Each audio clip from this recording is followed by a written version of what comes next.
Hey guys, thanks for joining us. We'll just give it a minute or so for a few people to join, and then we will kick right off.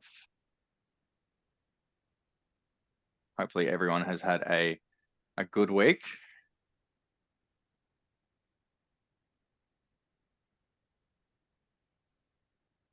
The sun's out in Sydney, Ben, so that's a good thing. It is, but supposedly it's going to rain all weekend, which is Oh, is it? yeah. Oh, no. I was all excited. Just in time. Hmm. Feel like we had enough rain 2 weeks before it. Yeah, my lawn is definitely still soggy. Need a lot more sun to dry it out. All right, we will kick off. Guys, thank you very much for joining us today. Today, we're going to be discussing some best practices around demonstrating value and sort of to your customers, but also how to package and sort of increase margin across the security stack. So I've asked Aaron and Cam from Sophos to join us to sort of have run us through some of the things that they see is working in market. As always, if you've got questions, feel free to drop it in the chats.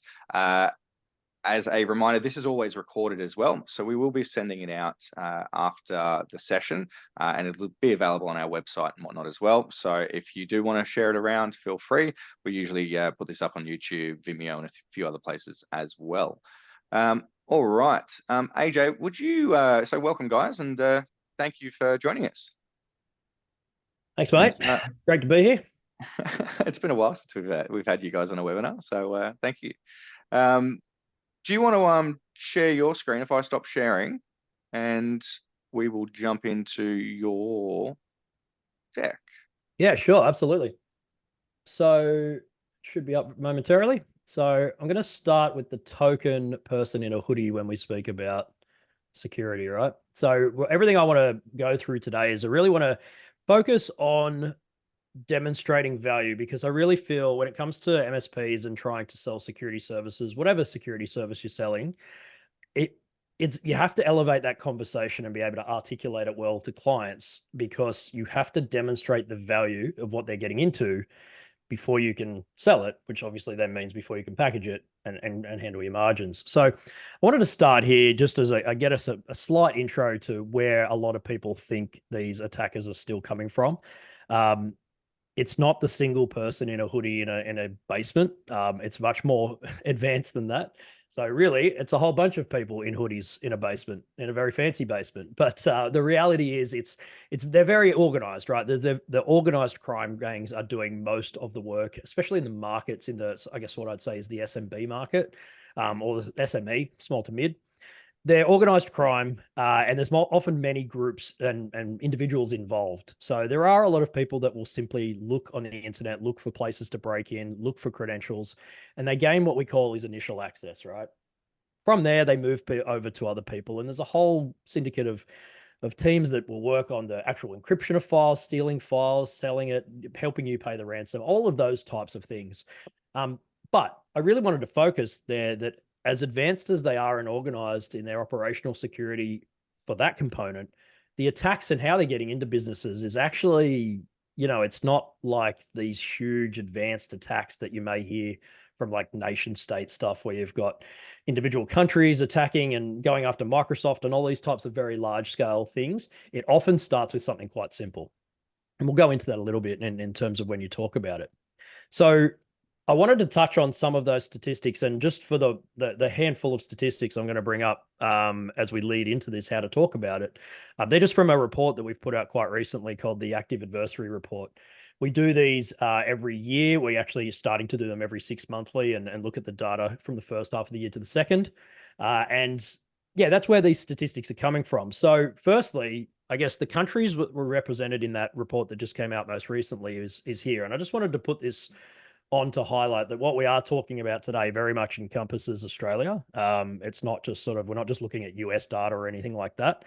We have like hundreds of these standalone incidents that we investigate every year. So it really does come across from a very large source. Now, the big sort of headline out of the most recent is that remote desktop protocol abuse is at an all-time high. Wow. Now, you Leaving may see 3389 that. open, hey? Well, no, this is actually not just external, Ben. So the abuse can happen internally as well. So while, don't get me wrong, external remote desktop is a really big flaw and it's not something you should do, often once they manage to breach inside somehow, and that could be down to someone clicking something or a vulnerability, and we'll talk about many other ways, the way they pivot and move around the environment is more often than not, as you see, 90% of these was remote desktop. So I guess the point of this is just turn it off, right? And again, I know we're not talking about how to articulate to the customers yet, but I guess I wanted to call it out because when I talk about, these sophisticated attacks and all these things, sometimes they're just getting credentials and literally using remote desktop to bounce around the environment. So just a sort of thing to think about. And it's at an all-time high. So as you can see, year on year. Now, how do most attacks happen? So generally they happen from external remote access. Now that's like remote desktop, like leaving that open, but not just remote desktop. So often things like VPNs or other, think of things like Citrix or other types of remote access tools. They very much are the sort of major source. It's the number one way that these attackers come in. So I'm saying this so you can actually talk to your clients about their environments, right? And even these are really good ways to communicate, not just selling security services, but trying to talk to them about why they should modernize their services and not necessarily have these things there in place if there's alternatives to what they're doing. Of course, leaving remote desktop ports exposed to the internet is not a smart thing to do. You can see some interesting stats there about how quick we've seen attacks happen and how many times in very short periods of time. So and then, of course, just sort of finishing up on these stats, compromised credentials and exploiting vulnerabilities, they're still the two headline items. It's, we've been talking about this stuff for a long time. I don't think it's going to change anytime soon, but you can see there how in the last 2 years, exploiting vulnerabilities was actually the higher than compromised credentials in our research. And then last year, compromised credentials absolutely took the stage. So it's things like MFA, patching, all the fundamentals. None of this is going away, but it's another way to say, they're not the only ways in. You can have a fully patched environment. You can have MFA, and these things still happen. So, and that is very Someone much writes a why. password down somewhere and Oh, it can happen. There's MFA can get around. Tokens can be stolen. There's many ways to bypass it, and you'll hear all the identity vendors start talking about like advanced MFA or phish resistant MFA and secure MFA. That MFA is just not MFA anymore. So with that, I wanted to sort of take a real world incident. It's very close to sort of those statistics. This is very, very fresh. This happened just a matter of weeks ago. I wanted to just show you not necessarily how it happened, but more about, I want to highlight to you all of why you really should be putting in security services for your clients. And again, just to help articulate some stories and things that you can take away. so So these are stories that the guys on the call could be using when they're talking to their customers, right? Their war stories are always a good way to sort of not to scare them, but show them what no, can actually it's happen. yeah, definitely, mate. It's not necessarily to scare anyone. It's just to show how this stuff can happen if it doesn't go addressed. So really, it's there's two ways you can look at this. It's either for the MSPs that are listening to this to ensure that they have their, I guess, responses and detections and stuff in place to deal with this. But also, yes, you can absolutely use these to explain to customers why they absolutely need security services. And more importantly, I like to say that so they can articulate that they are not doing this stuff 24/7 for clients, because that's really important when we talk about value and packaging. And So in it's this funny, Aaron, scenario, because that comes right into our whole bundling conversation as well, doesn't it? Because now absolutely. we're not talking about tools in our bundling conversation with our end customers. We're talking about tools and things that we need to be doing as a service in that customer's environment that has shifted that whole conversation because they don't quite understand that topic of the human element, do they? No, not at all. And then when you like, I often say, if you don't tell your clients that you're not doing this stuff, they're going to absolutely assume you're doing it. And then Yep. when we bring this back to revenue and margins, you are absolutely going to eat into your margins significantly. You could potentially wipe out an entire year's worth of profit off a managed client if you are having to deal with all of the time that goes into an incident. that you kind of feel half responsible, half not, and you haven't really had that discussion that you don't do this, and incident response is not included in your unlimited IT support. And then, you end up burning days and days of time, and suddenly now you've got a very unprofitable client on your hand from one simple event. Yeah. So in this situation, April 15th was the first signs of an attack. So we saw it, and I mean, we didn't see, this is a non-managed 24/7 client. This is a simple, what I'll call an antivirus client, if you will. When digging into it, this is the stuff that I found. So first signs, there was stuff going on the 15th. Again, no one paid any attention to it, right? So there was, PUA stands for potentially unwanted applications. There were these potentially unwanted applications running in the environment. They were being blocked, but everyone sort of just ignored it, right? Antivirus has done So its job. no one's really internally within the MSP is dug into it, you mean? No, and this was a client that had their own people, and then on top of that, an MSP supporting. So right, okay. For a bit of context there. No one saw that. Now, April 26th, if everyone's paying attention, that's Anzac Day. We saw no, April 25th. I might have had a mistake there. What's Anzac Day? Either way, it was close to Anzac Day because of what occurred. It was either the Thursday Anzac Day or Friday in this year that happened to be a holiday. Well, not a holiday, but pretty much everyone took it off, right? So at 7 a.m, the attacker, this is when things really started. They started doing things on this particular device. They were starting to do all this, as you can see, obfuscated commands, but basically spanning things that were trying to avoid protections. Within a 15-minute window, they had remotely attacked 4 different devices and 4 services trying to steal credentials. So you can see, like, at this point, there's a lot of high alerts going from their security tools. So again, someone should be looking. The point is that no one was looking. On so far, the detection here, it blocked all this stuff. That was fantastic, and it did its job, right? But that's fine. It did its job. That's not the point. Someone's still not looking at this stuff. Then on the April 27th at 4 a.m, so the next day after we just saw that, the attacker then really starts to step it up, and they start executing what's called Cobalt Strike. And that's like a remote access tool. It's like a framework for attackers. It's like the favorite tool of attackers. And they had high-level privileges by that stage. So they're really then starting to use multiple remote access tools to continue their attack. Things are firing all over the place is where I'm going with this. What Sophos does, this is not necessarily a standard thing, but adaptive attack protection is basically when there's enough of this evidence to show that there's an attacker going on in an environment. This adaptive attack protection, basically think of it like the antivirus goes into, like, I know what's going on here and I'm going to up my control. So I'm really going to protect this device. It shuts down basically all types of remote access tools. Like, for example, you can't run TeamViewer or Screen Connect or anything like that when the antivirus goes into this mode. So that happened, and what we call a critical attack warning was triggered, meaning it shot emails out to everyone that Sophos knew about saying you are under attack, and that's sort of what you can see in the screen there. So understand this, at this point, we're at like April 15 to 2 weeks later, where there's so much activity going on, it's not funny. So what happens next? And this is where I really this is where this story starts to turn bad. The customer noticed these warnings on April 29. Now, for anyone playing along at home, April 27 was a Saturday morning. April 29, as you can probably tell, is the Monday morning.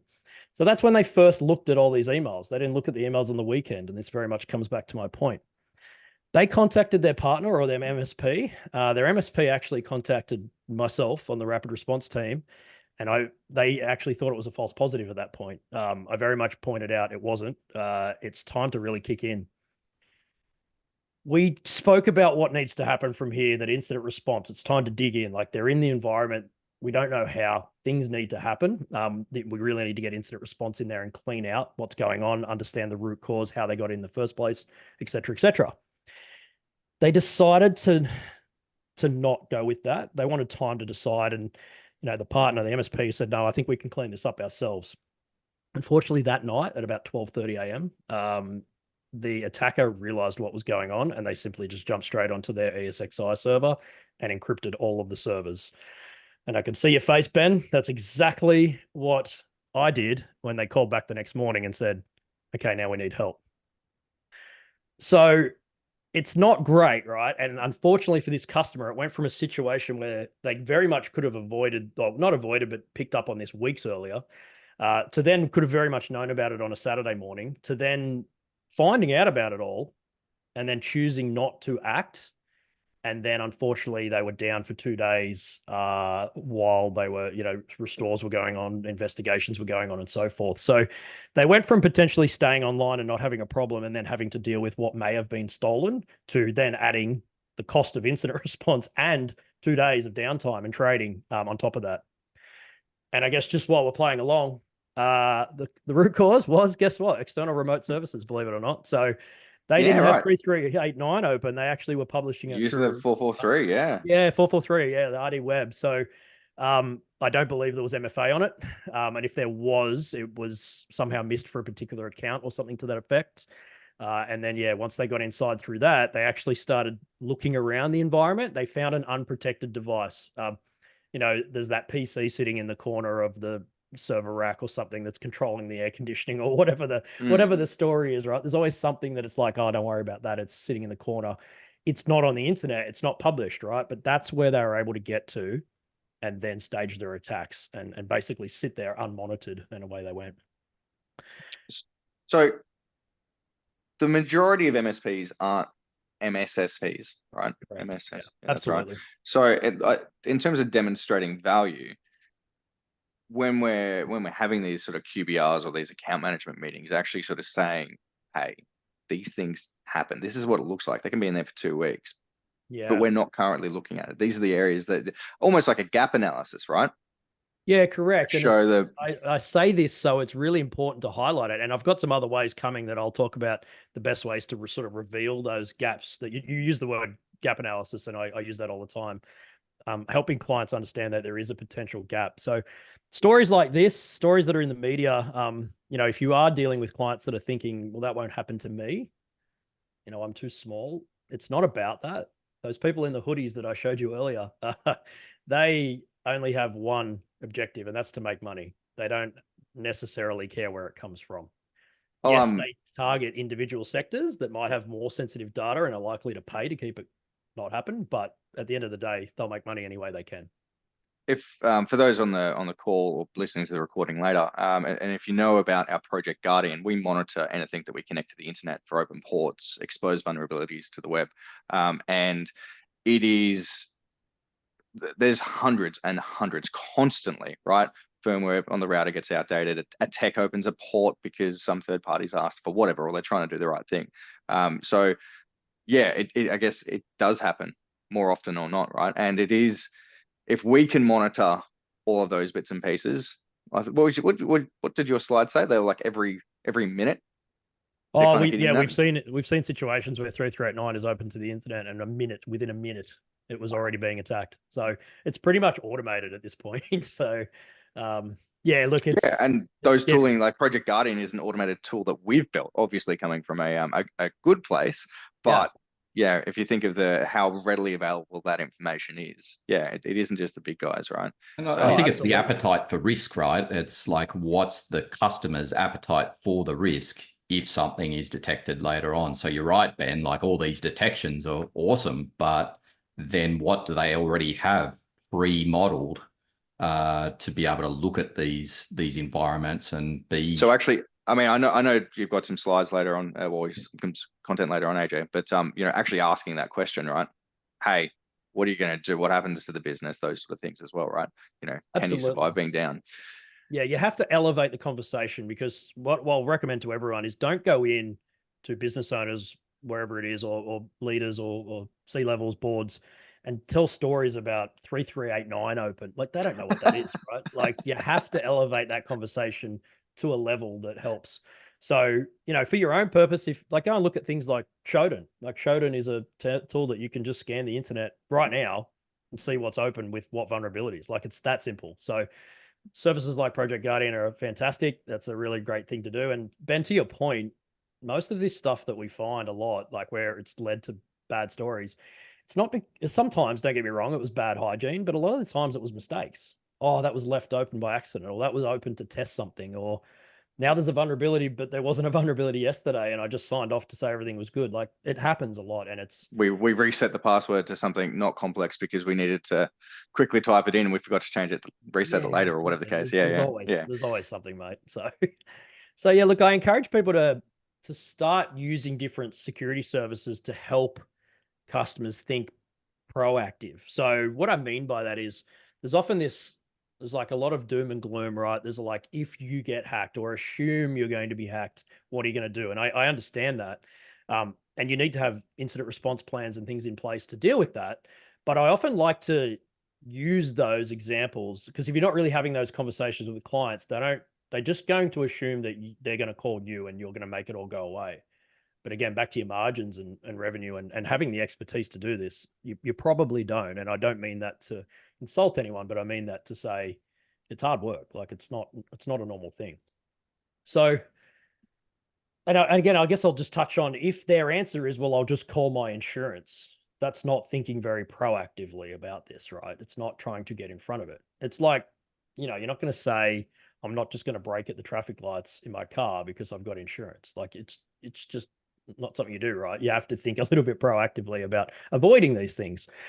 So I've got this on here not to show Sophos security services, but use examples of how you can talk about these services. So, for example, if a compromise assessment is the concept of, like, let's go back to that story, and maybe on the 15th they saw some stuff, or maybe they saw some stuff on that 26th before the actual incident, and they might have tried to clean it up and address it, but now you don't know. Like, I'm not quite sure if I'm still compromised, or if I am, or was it, like, have I dealt with it properly?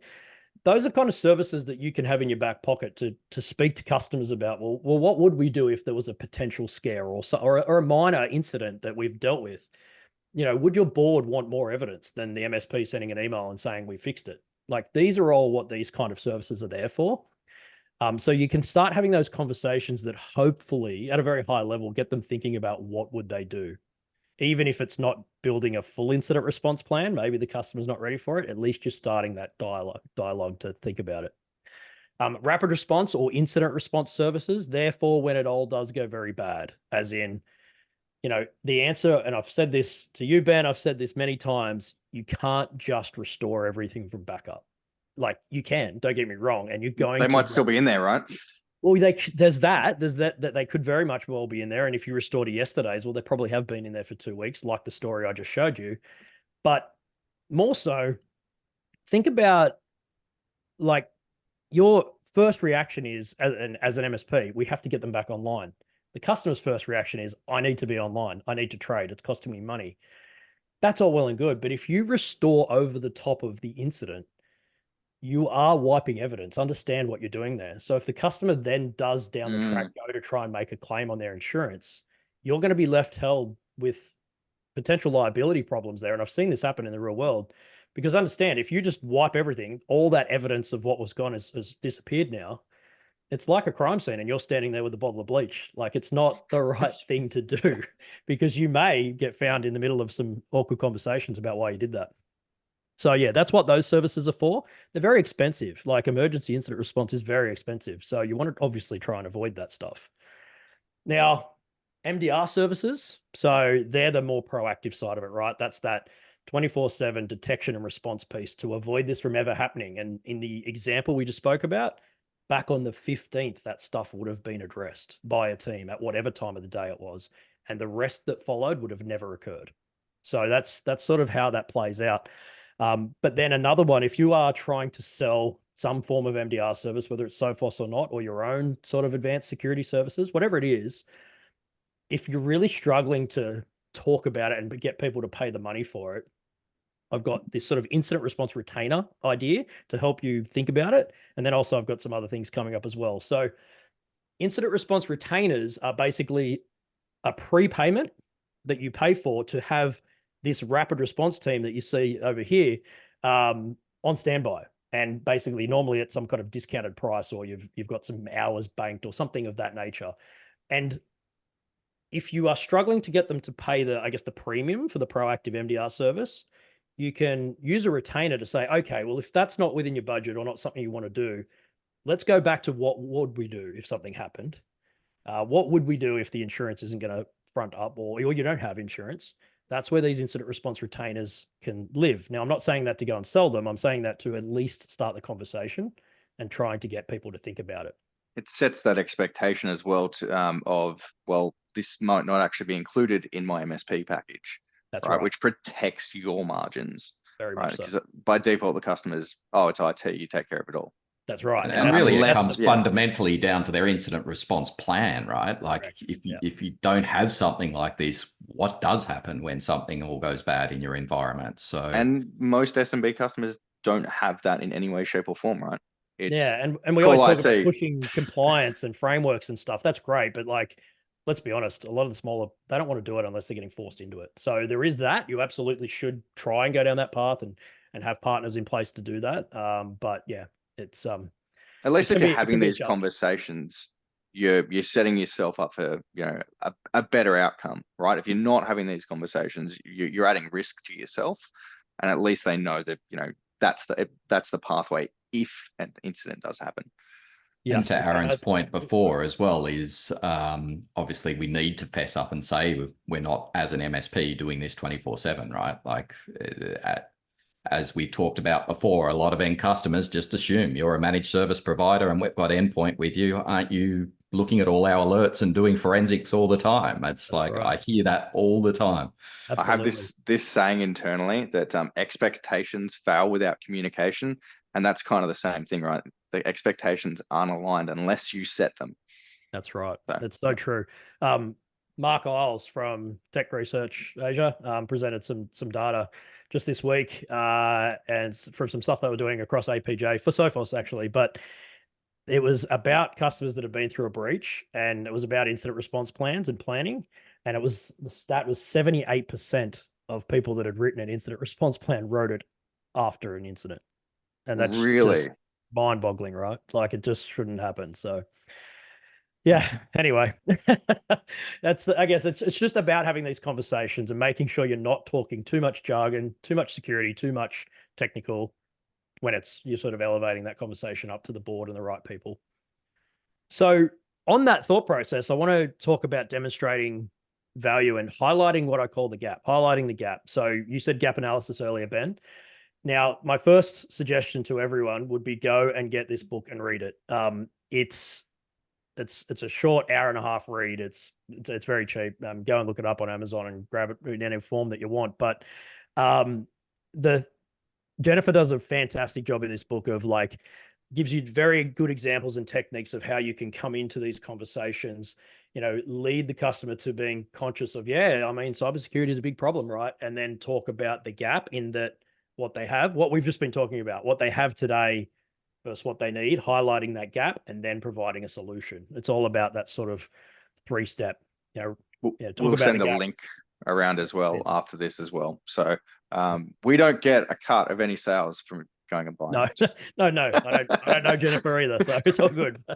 Now, as part of that, Jennifer does talk about some stats and examples, and again, try and keep it very high level. But try and get regionalized. If you have stories from your area, definitely try and use Australian data, things like that. And I think we've got more and more now, especially the big public breaches that have occurred. And we've just had another major one in sort of the last 24 to 48 hours of another Australian health provider. That's becoming a very big thing. So stay tuned for that one. But the company name is a bit comical in that sense as well. So yeah. So but I'm putting this here is the state of ransomware is another report that we just put out recently.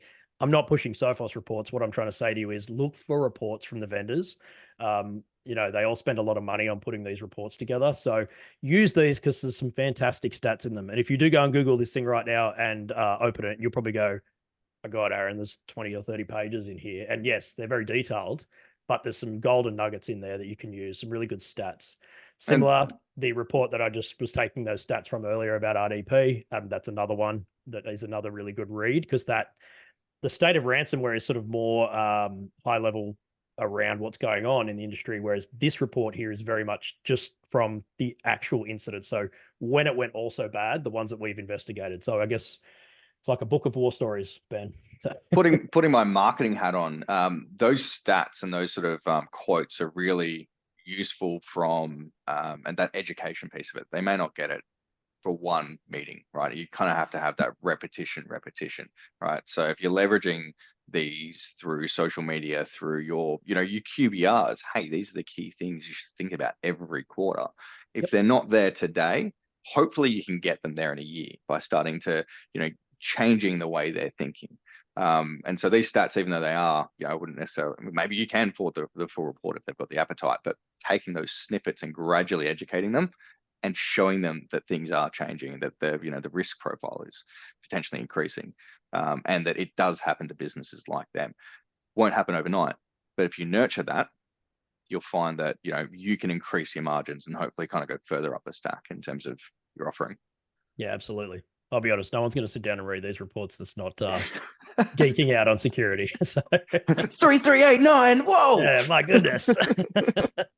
So yeah, guys, look, there's plenty of stuff there. There's plenty, like, just head up to, if you want to know where to get this stuff, just from us at least, news.sophos.com. There is a huge amount of resources there, and you just sign up and pick what sections you want, and it'll be delivered to your inbox. Super easy. So okay, so kind of moving on from there is very, very much what I alluded to before. I touch on cybersecurity frameworks, and it's what I said before, in that you absolutely need to be having these conversations. You will definitely have customers that are going to either want or need to get things like ISO 27001 or this Essential 8 or whatever it is, right? So you very much need to plan to provide that as an MSP in some way. Now, a lot of these things, especially Essential 8, focuses a lot on the technical and the controls. So it's more about how you lock up the environment rather than getting into like what I was talking about, the detection, because you've probably seen many large companies that have been breached. A lot of them are either have the Essential 8 some level done or ISO 27001 compliant. That, I guess what I'm trying to say is compliance isn't a guarantee that you're not going to be attacked, right? It's not like an attacker, those guys in the hoodies are going to rock in and say, well, hang on, they got the ISO stamp, I'm not coming here. Like it's not real, right? So there is an element of you absolutely need to be ready for this stuff. And I would highly recommend you align with someone to work on that. Don't try and take that on as an MSP. I just think it's too much work. It's very hard. You look at the Essential 8, like I said, it's very technical. So if you are trying to communicate to the board, which ironically is normally the people that ask about Essential 8, and you obviously have the 8 things, but then when you dig in, there is lots of things and they're very technical controls. You're going to lose a board talking about that stuff. They're also essential, and there is a lot of debate about whether, it covers enough, basically. So plugging, we've got a MSPs in conversation happening next Tuesday as well, where we're talking more around kind of compliance and these sort of compliance frameworks, and not just the, not why they're kind of boring, but because they are, but they absolutely are, Ben. But how they can actually be used to not only kind of win new business, because there is a lot of things changing, from legislative perspective, but also things like how it helps customer retention, how it demonstrates the value that you're providing to your customer. So anyway, check that out.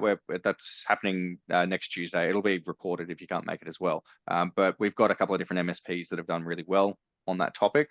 We're going to sort of cover off how they're tackling that to, increase their own margins, but, retain more customers as well, keep their customers as well. Yeah, definitely. Yeah, I think it's not going to go away, is it? It's like it's here. So we've got to sort of change our focus on our offering to our customers to be able to cater for that. And as Aaron said, like probably as an MSP, you don't want to be doing that. So you need someone to help you through that process, I would guess. Yeah, absolutely. They're big things to do, right? So it's definitely when you've got all of your clients or you've got a large amount of your clients suddenly needing it, it's much better to outsource certain components of that. And generally, they're going to recommend things that then you go and sell anyway. So it's a great sort of solution. But I did want to take this compliance talk and not actually, I wanted to sort of flip it on its head. And I wanted everyone to sort of think about elevating that conversation to, again, sort of that higher level and bring it down. I really like the NIST framework for that. I love the pillars. So I love the identify, protect, detect, respond, recover. And I think if you are talking to a non-technical person, these pillars are really easy to relate to. identify. It's about identifying what you have. You know, if your staff are going to sign up to a million different services and store files everywhere, and you don't even know what computers you're running, that's very hard to protect. So that leads to protect pillar, which protect, of course, is about all the things that I think MSPs have been doing a really good job of for a long time now. MFA, virus scanners, firewalls, backups, you know, password complexity, all of that stuff comes into that protection layer. But I do think in detect and respond, those two pillars, and I'm way oversimplifying the NIST framework, I understand that, but those two pillars, I think, is where it's really fallen down. I see it every day on this side of the fence at Sophos of how, and it just comes back to that story, right? Had someone been across the detection 2 weeks earlier and responded to it, they wouldn't have had to recover. So it's kind of like the life cycle, really. So yeah, I think that's where everyone's sort of fallen down. Understandably, it's hard. I do think there's an element of some people thinking I don't need that. It's okay, I'll handle it, or I've got so many protection layers that I don't need to worry about it, and that's very much not true. So look, I think I'll probably leave it there, Ben. That's sort of the bulk of what I wanted to get through. But that's really just try and talk about the elevating that conversation, simplifying it, use all of these sort of assets we've spoken about, stories, and just reveal the gap as that book explains very, very well. Yeah, cool. Okay. So with that in mind, I wanted to sort of touch on a few of the ways that we can, as you know, a hosted network, and can assist with kind of demonstrating that value to your clients and things like that. And talk about some of the things that we've done with a few different partners as well. For those of you that don't know, I'm a network engineer by trade that has a marketing background as well. So I think from a technical, but also from a marketing perspective. And a lot of the things that we do at Hosted Network is really geared around that. So trying to take the technical and translate it into, information that you can kind of translate down to your customer that's, easily digestible. So give me a sec. Let's pop this up on the screen. So cool. All right. So looking at how we've helped partners, we like to be a bit of an extension of your team, right? So if you've got an idea, if you're wondering if we can help, let us know. If you're not sure where to start, let us know. Right? We support over 200 MSPs across Australia, and we've seen a lot of different things that work, but also a lot of different things that don't work. Right? Everyone's different. Everyone's working with different verticals, different regions, and things like that. So, and working with different budgets. Right? So, feel free to leverage us, ask those questions. We can jump in a call and we can kind of look at what you're actually doing to try and get that message across to your customer, right? To help demonstrate that value. A bit like what I was sort of touching on before around that sort of repetition, repetition. Whether it be taking those stats from those reports or doing more in-depth things. So going through, here's some high level sort of, we've got a full marketing team that you can leverage, right? So we can help you develop case studies, product guides, et cetera, to sort of help take that language and translate it down to your customer. Those bits and pieces, those socials, those sort of things like that. So a lot of this is already available in our partner portal today. But one thing I wanted to sort of tap on, this is we've been doing a lot of content lunches, lunch and learns and things like that, and organizing them. And I think AJ, you're actually in one of those photos, I think. Oh, am I? Yeah, I think that's you in one of those pointing at a slide. Oh, yeah. Right. But this is a great way of actually conveying content, right? And actually getting your customers to be part of that conversation. So rather than just potentially presenting to them, but getting them involved, asking them what they think their risks are and things like that. And they can be done as a very cost-effective way. Anyway, that's a great way that I can actually see one of our partners there a couple of our partners that we organized that for recently. And you'll often discover things of why they're not going down particular paths, and it'll allow you to, right as I'm talking, the next door neighbor starts mowing the lawn, so hopefully you can't hear that. No, it's all good, mate. Can't hear it. Yeah, so looking at different ways that we can work together to support you guys. These have been really, really powerful, content lunches, those sort of things. So yeah, if you've got those needs, feel free to reach out. We are happy to help. We don't charge for any of that either, right? You've got to cover the cost of the event or whatnot, but we can help you organize it. We can also help you leverage things like MDF from whatever vendor it might be, whether it be Sophos or whoever else. So yeah.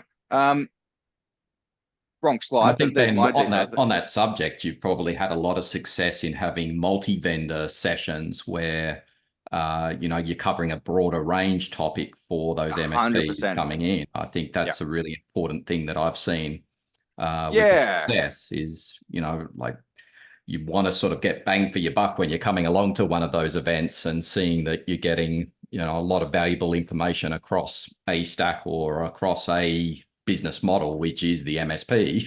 That's it. I think Good point, that's got Cam. real value. Yeah. Getting a bunch of customers in a room where we can have a bit more of a targeted conversation, and it doesn't have to be you presenting. It can be, we can pull in multiple different vendors. You can bring in resources, say from hosted network, whoever your security vendor is, be it Sophos or Fortinet, or whoever else, right? We can bring in these different vendors, and we can help coordinate these bits and pieces for you to sort of take on some of that heavy lifting. The other piece of it that we can sort of help you with, if you're not sure where to start, is around the sort of the pricing and the packaging, which AJ has just reminded me of as well. Thank you. So I have this kind of conversation a fair bit with different partners around what's working for them, whether you're bundling in SKUs, whether you're doing that sort of, bronze, silver, gold packaging. We've actually got some different webinars on that sort of approach as well. So we'll include that link following this as well. But if you're not sure where to start or whatever you're doing isn't working, leverage us. We're there to sort of have that conversation with you and actually work with you to sort of help you productize those bits and pieces. Cam, AJ, what do you guys see that sort of works around that? I'll just sort of So to me, I've seen that change. So I think seeing that whole conversation piece as we move into more services, the poor customer doesn't understand that services are required. So I think, in some of the bundled offerings that we used to see in silver, bronze, whatever you wanted to call it as a package, seems to be lesser thing at the moment. So I see more success in the partners that are coming up with solutions that are meaningful to that end customer, but then uncoupling the services side of things and really articulating that services side to the end customers very well. And exactly the way Aaron went through before is what's your level for risk appetite, and we need to have a plan if something did go horribly wrong, if you don't have best protection and hands-on keyboard type of experts available. So I think, that's where I've seen that conversation change a lot from the way things are positioned and bundled from a pricing model. Would you say you're seeing that as well, Aaron? Yeah, absolutely. But I'm also seeing some interesting things around so specifically on the packaging and the pricing, right? So I've seen scenarios where it's been enforced, as in you must have some kind of MDR or security service, whatever it is. It's been enforced upon their clients, which I think is really, really important. And to be honest, I agree with. But when it's come to packaging, what they've done is they've bundled that into their per user, per device, per whatever pricing. And remember that over time, people change, people leave, things, whatever. And then at some point, someone's going to come along and say, why are we paying X price per head? And what they do is, without querying it with you, they will go and get comparatives from other MSPs, and suddenly they're a lot lower. And so then without knowing, you get a notice that the customer's leaving, or they're suddenly, you're so expensive and you're on the back foot. So to what you just said, Cameron, it's really key, right? Decoupling the services, but decoupling, and I know what you mean by that, from product. But more importantly, decoupling the managed security services part as well. So, many people do it differently. If you are kind of doing a per user price, that's fantastic. Instead of sort of doing software or product versus your own managed services, that's another model that works. I would just really recommend that you think about and highlight. So even in your discussions, like we've spoken about today, but then on the invoice, that your security services are very much something different to your managed services. It's just that clear understanding. So it's clear on the bill that these are different things, and suddenly you're not just, a very, very expensive MSP. You want to be careful. It's funny. I was actually having this conversation yesterday. There's a new CEO popped into an organization, and he was kind of like, well, what is this? Where's and trying to understand the value from his perspective. I think that's a good point though, as well around invoicing, is that sometimes these customers, they're only seeing certain people within the organization that may not be dealing with you, but they are the decision makers, are only seeing that invoice once a month, or whatever it might be. And then, they're not necessarily seeing the value.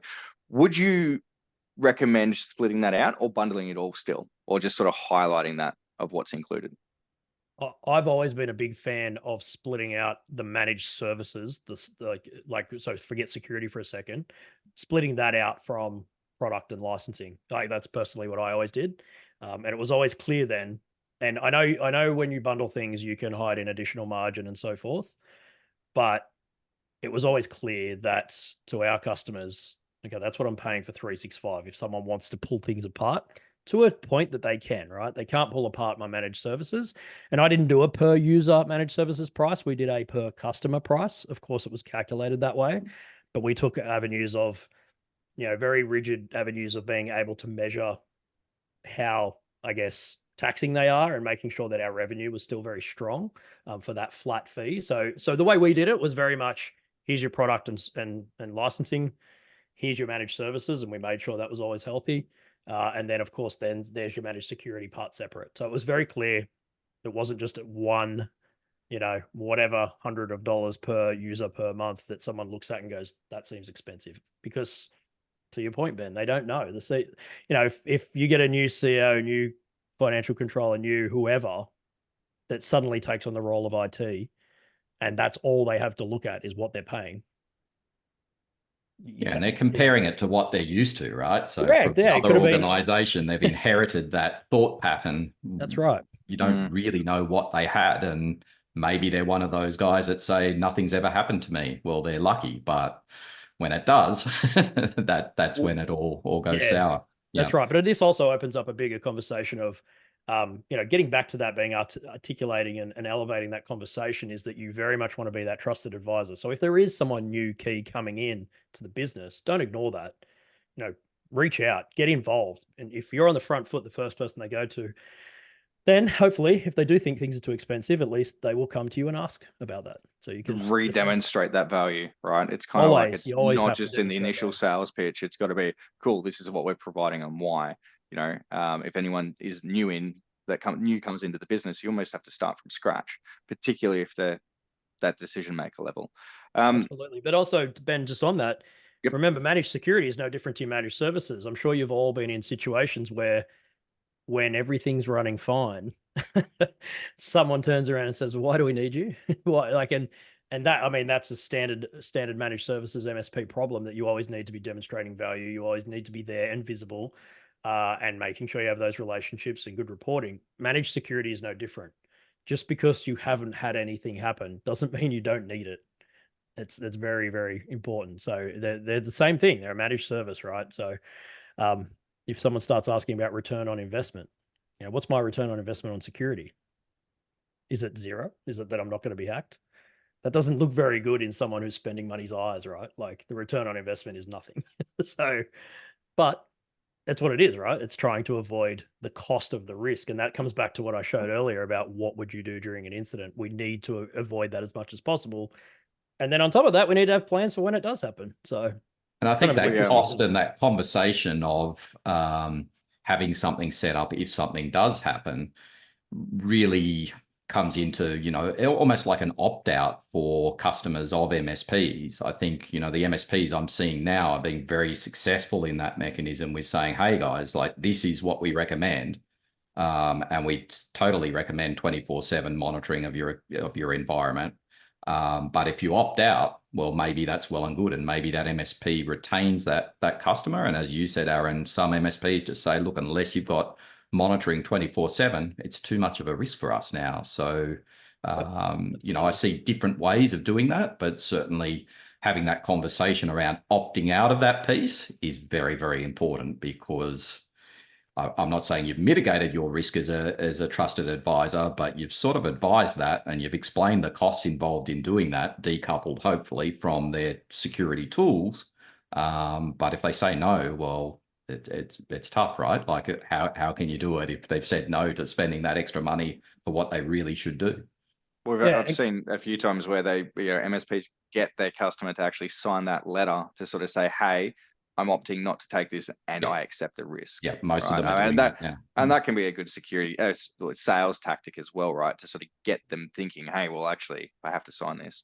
Also, Ben, when we talk about margin, what I've seen something happen a lot is MSPs resell managed security services like an MDR, but they don't put much margin on it. And so what I mean by that is they treat it like a software license. Now, I understand it's not a software license, it's a service. And if you are taking the responsibility of being that person who the MDR vendor is going to call if something's really going on, even if it's in the middle of the night, that does mean there will be an element of work for you to do. The MDR vendor is going to do stuff, but if this breaches or you now have to urgently patch things or reset passwords or do whatever it is that you need to do, obviously it gets a lot worse if there's a full incident. Make sure you're putting enough margin on these services to cover that, because otherwise, quietly, you're eating into your other managed services and you don't realize. So I spoke to It someone shouldn't just be a this line week. item, right? I Like in mean, it that can be a sense. line item, but just make But sure you're not putting just don't enough. add your I would, well, the way I've seen the best ones is where it's called, say, security services. It's not the individual product with a Yep. certain amount of margin, because if you turn around and be, I don't know, it's Sophos or whatever it else might be, and you're adding a percentage, that is easy to shop. But at the same time, if you're turning around and going, well, you're adding a good amount of margin in there to cover that incident management, because that's really what you're talking about, right? You need to manage that environment. Still, you're still involved. You're not just installing it. Even, if you think old school, you're just an AV. Well, you're doing more than just AV, right? You're actually looking at those alerts. You're not just putting your, 20, 30% on that and walking away. You're actually having most to do people are those bits and normally pieces. managing the health of that agent and all of those Patching other and- elements yeah. that come to it, right? So definitely don't sell it short. I spoke to someone this week who were very much sort of, I heard what margin they were putting on it, and I thought, my goodness, I was like, oh, $10 more a user than you a month, like, for example. But it's funny how it gets lost, like it's a Microsoft 365 license and there's nothing to do or something like that. It's very much not the case. It is a service, and you're taking responsibility for being the primary contact and actioning things that need to be addressed. So don't forget that, and put a healthy chunk of margin on it. And I think the good point. profitability around hardening that environment around what you've seen or what someone's helped you see is where they can make a lot of money. Like the more mature MSPs that I talk to are saying we're actually making way more money out of helping that customer harden their environment and patch things than any of the licensing or the services that we're charging otherwise. So I think, that's an important part that I'm hearing a lot now as well, is that piece of, this is what we've seen, this is what you can do to improve the environment, here's how to harden it. That's where some good hours can be used from an MSP billing mechanism and profitability. Yeah, there's a lot of money that can go into consulting that leads Yeah. to more services. So you actually get 100%. you get to charge for consulting, and then you get to charge for the services to do what the consulting says. So Well, it's like the whole, if we talk about DR and incident recovery plan, a lot of too many MSPs that I see just kind of do that for the sake of it. And I Yeah. often say, don't do that. It is a project. Treat it as part of discovery, gap analysis. You don't have this, you don't have this. Cool. Okay, highlight it to them. And then, if they don't want to take it up, consider including that in your QBR. When you're out there, every time you're sort of speaking to them, don't forget, these are currently your gaps. Traffic light system it or something like that, so that they understand, and that if people do change in the organization, it's nice and easy for them to sort of understand where they're at in their I guess journey. Yeah, absolutely. Any closing comments, guys?